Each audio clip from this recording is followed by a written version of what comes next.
You will never understand until you've been where I've been. There's no amends until we find revolution, revolution, revolution, revolution.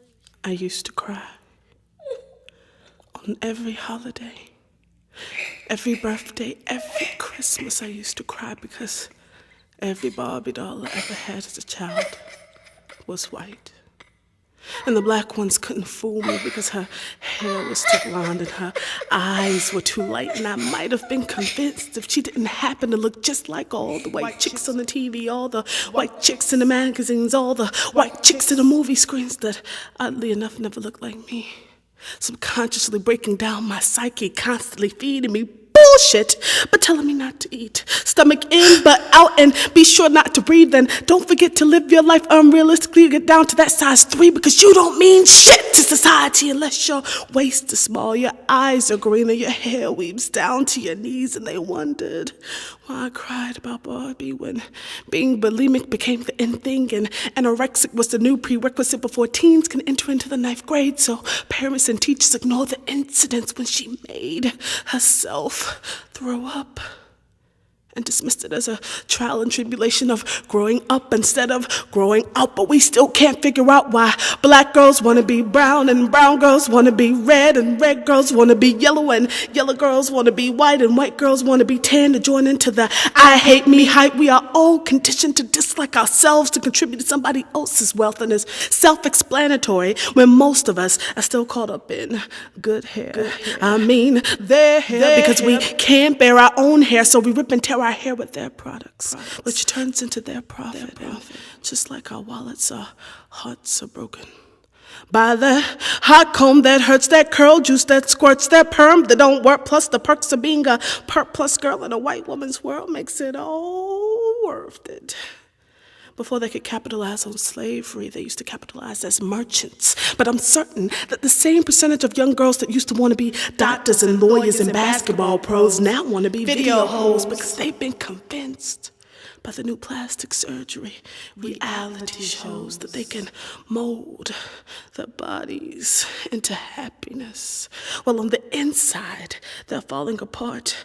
Ask MTV if they can mold you a new heart. What happens when that depression starts? What do you do with those suicidal thoughts when you realize that you can't be this woman that you saw on TV? Let's flip it. Let's just say that Barbie look like me.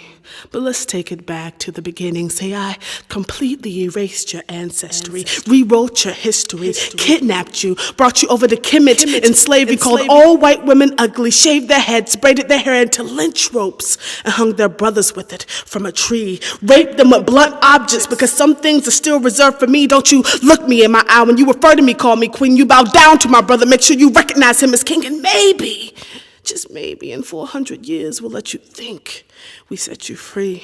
Pledge allegiance to Comerica, salute the red, black, and green, become prisoners in your own homes as the Panthers patrol your communities, while white men and women around the world will go natural to conform to corporate society. But since we take half their check in taxes, they still can't afford to make sure that their family can eat, so their daughter becomes my prostitute, and their mother becomes my fiend, and their son becomes my penny-pushing dope peddler in the streets. And just when they start to think that things are not really as bad as they seem, their daughter brings home a black Barbie, a little too Angela Davis-y, and she cries.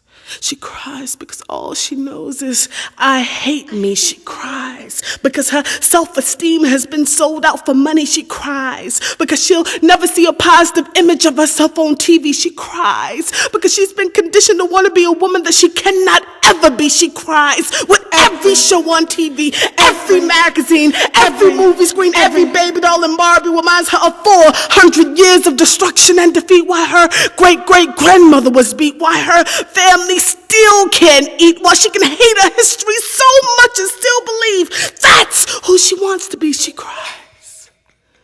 She cries on every holiday, every birthday, every Christmas, and all anybody can say is, baby, why are you crying? I ain't crying. And they're surprised when the only word she speaks is that Barbie never looked like me, never looked like me, never looked like me.